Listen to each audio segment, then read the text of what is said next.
Ward number 15 से जिला पंचायत सदस्य। आज जिला पंचायत की मीटिंग हुई थी। क्या कुछ पुराने जो निर्णय लिए गए थे उनको लेकर हुई थी, या कुछ नए निर्णय लिए गए हैं, या कुछ भी निर्णय नहीं लिए गए हैं? क्या आज जो बैठक थी उसमें कुछ पुरानी जो बैठक हमारी हुई थी उस बैठक के संबंध में समीक्षा भी थी, और जिन हमारी बैठक में प्रस्ताव लिखे गए थे उस पर कोई भी अमल नहीं किया गया है किसी भी अधिकारी द्वारा। और हमारे सीओ महोदय से मैंने कुछ पिछले कार्यकाल के बारे में पूछा तो वो कहने लगे पिछले कार्यकाल के लिए आपको कोई जवाबदारी नहीं है, पिछले जाने। तो जबकि वहाँ पे रोड या आंगनबाड़ी या कुछ भी पिछले कार्यकाल हुए तो वो भी हमारी जवाबदारी बनती है कि ये पैसा कहाँ गया। तो वो मैंने पूछा तो उसकी टाला मटोली कर दी। दूसरा 15 वित्त का जो हमारा पैसा अभी आना है उसके विषय में भी चर्चा हुई है, कार्य योजना के बारे में। और जो प्रोसीडिंग अभी नई लिखी है, जब पुरानी पे ही कार्रवाई नहीं की गई है तो नई पे क्या कार्रवाई होगी और प्रोसीडिंग कहाँ लिखी है ये भी हमको नहीं दिख रहा है खाली एक कॉपी में। और जो रिटायर्ड अधिकारी है उससे तुम लिखवा रहा है वो लेके चले गए। अधिकारी हमसे बोल के भी नहीं गए कि मीटिंग का समापन हो रहा है, सीधा उठ के चले गए, हम लोग यहाँ बैठे हुए हैं। तो हमें ऐसी कोई आशा उम्मीद नहीं दिख रही है कि अधिकारी हमारी कोई भी बात की सुनवाई करेंगे। और हम ये चाहते हैं कि हमारी बातों को अमल में लाया जाए और जो भी प्रोसीडिंग लिखी जाती है वो हमारे सामने क्लोज कराई जाए। किसी भी सदस्य की बात नहीं सुनी गई? मैं तो अपनी बात कर रहा हूँ, किसी भी सदस्य को मैं नहीं कह सकता किसकी क्या सुनी गई क्या नहीं। मैं अपनी कितने लोग लगभग सभी लोग उपस्थित हुए थे।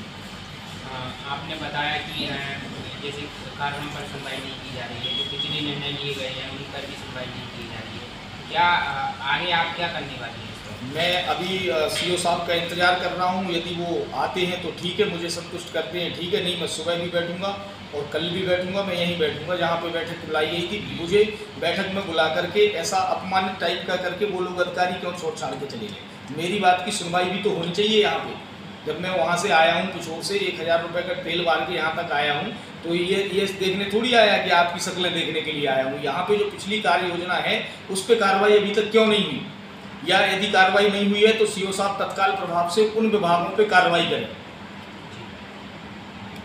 और बैठक में आपके साथ क्या है चालू है द्वारा बैठक में आपके साथ जिला पंचायत अध्यक्ष भी शामिल थी? बिल्कुल शामिल थी आपके साथ ही। वो भी लगभग इन कामों में अध्यक्ष महोदया के द्वारा भी ये लिखे हैं सारे काम, ये आप देख सकते हैं। अध्यक्ष महोदया ने भी जो काम के लिए बोला था वो उनके भी काम नहीं हुए हैं, किसी भी सदस्य का कोई भी काम नहीं हुआ है।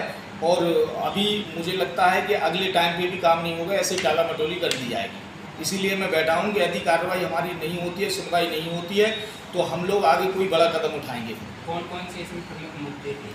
प्रमुख मुद्दे ये तो अपना ग्रामीण यांत्रिकी सेवा विभाग का था तो ये भी नहीं हुआ है। आजीविका मिशन की तरफ से गौशाला संचालित करने का था तो वो भी नहीं हो पाया है।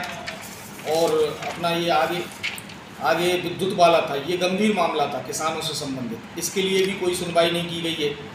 और बकाया 2 मुद्दे तो महोदया की तरफ से थे यहीं सभा कक्ष के लिए, और ये सभापतियों के द्वारा उनकी समितियों के आवंटन विभाग द्वारा आयोजित कार्यक्रमों में आमंत्रित करना चाहिए। तो कहीं भी किसी भी तौर पे हम लोगों को सरकारी कार्यक्रमों में आमंत्रित नहीं किया जाता है।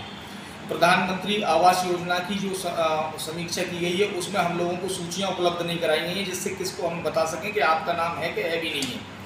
और ये जल जीवन मिशन के तहत हैंडपम्पों की जानकारी ली जानी थी और नल जल योजनाओं की, तो ये भी जानकारी नहीं दी गई है। ये अमृत सरोवर वगैरह बनाए गए हैं, ये योजनाएँ इनमें भी घोटाला किया है। और ये 15वें वित्त की जो आप बात कर रहे हैं इसके लिए तो अभी लिखा है, अब इन पर क्या होना है कैसे होगा वो आगे देखते हैं क्या होगा।